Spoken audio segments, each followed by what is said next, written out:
Hi friend, welcome back to my channel Sana design. ഇന്ന് ഞാൻ വന്നിട്ടുണ്ട് ഒരു താബ സ്റ്റൈൽ ചിക്കൻ കറിയുമായിട്ടാണ്. അതിൻ്റെ ഇൻഗ്രീഡിയൻസ് നമുക്കൊന്ന് നോക്കാം. ഇനി ഒരു ബൗളിലേക്ക് കുറച്ച് ഓയിലും ചെറിയ പീസ് ബട്ടറും ആഡ് ചെയ്യുക. 1 ടീസ്പൂൺ ജീരകവും 2 സ്പൂൺ ഇഞ്ചി വെളുത്തുള്ളി പേസ്റ്റും നന്നായി ഇളക്കി യോജിപ്പിക്കുക. ഇനി അതിലേക്ക് ചിക്കനും ഉള്ളിയും ആഡ് ചെയ്ത് നന്നായി ഇളക്കുക. അതിലേക്ക് 2 പച്ചമുളക്, 1 ടീസ്പൂൺ മഞ്ഞൾപ്പൊടി, 2 സ്പൂൺ മുളക് പൊടി, 1 സ്പൂൺ കുരുമുളക് പൊടി, 1 സ്പൂൺ ചിക്കൻ മസാല, 1 സ്പൂൺ ഉപ്പ്, കട്ട് ചെയ്ത് വെച്ച തക്കാളി എല്ലാം കൂടി ഒന്ന് നന്നായി ഇളക്കി യോജിപ്പിക്കുക. ഇതിലേക്ക് 1/2 കപ്പ് വെള്ളവും 1/2 കപ്പ് തേനും ആഡ് ചെയ്യുക. ഇതിലേക്ക് 1 സ്പൂണ് കസ്തൂരി മേത്തിയും ആഡ് ചെയ്യുക.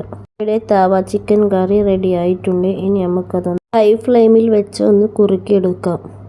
അതൊന്ന് കുറുകി വന്നിട്ടുണ്ട്. ഇനി അതിലേക്ക് നമുക്ക് മല്ലിയില ആഡ് ചെയ്യാം. താവ കറി റെഡി ആയിട്ടുണ്ട്. ഇനി നിങ്ങൾ ഇതൊന്ന് ട്രൈ ചെയ്ത് നോക്കൂ. Thank you for watching Sana design.